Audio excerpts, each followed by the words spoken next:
बच्चों लोग आपके सामने कॉलम क्रोमोग्राफी पे कुछ स्टेटमेंट है। आपसे पूछा है कि इसमें से कौन कौन सा स्टेटमेंट इनकरेक्ट होगा। तो ध्यान देंगे यहाँ पे आपका यहाँ पे स्मॉल ए बी सी जो है एडजॉर्बेट है। अब ध्यान देना, आपको पता है कि जो एडजॉर्बेट जितना ज़्यादा पोलर होगा उसका एब्जॉर्प्शन उतना ही ज़्यादा होता है, यानी उसका मूवमेंट उतना ही स्लो होगा। तो सबसे जो ज़्यादा एब्जॉर्ब हो रहा है वो का है स्मॉल ए है, क्योंकि ये ऊपर में ही है। और सबसे लिस्ट एब्जॉर्ब कौन हो रहा है आपका स्मॉल सी है।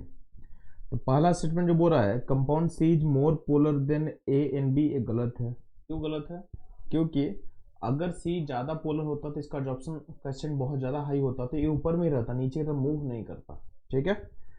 कंपाउंड ए इज लेस्ट पोलर, ये भी गलत है, क्योंकि कंपाउंड जो है ए मोस्ट पोलर होगा, क्योंकि कंपाउंड ए का मूवमेंट बहुत स्लो हो रहा है।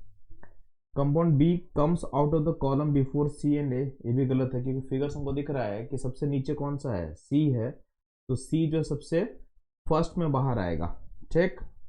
यहाँ पे जो ए बी सी स्टेटमेंट है तीनों का तीनों क्या है, इनकरेक्ट है। डी जो स्टेटमेंट दिया हुआ है compound A spend more time in the column, ये सही है, क्योंकि कंपाउंड ए का मूवमेंट बहुत स्लो हो रहा है, तो सबसे ज़्यादा टाइम जो स्पेंड करने वाला है स्मॉल ए है। तो अगर आप देखोगे तो स्टेटमेंट ए बी और सी ये इनकरेक्ट होगा, यानी आपका ऑप्शन ये ऑप्शन आपका करेक्ट होगा इस क्वेश्चन का। तो ये बेसिकली आपका क्रोमोग्राफी बेस्ड क्वेश्चन था, और इसमें बेसिकली सरफेस केमिस्ट्री का जो एडजॉर्प्शन है उसका कॉन्सेप्ट इसमें यूज हुआ है। तो बच्चों लोग हम लोग मिलते हैं अगले क्वेश्चन में।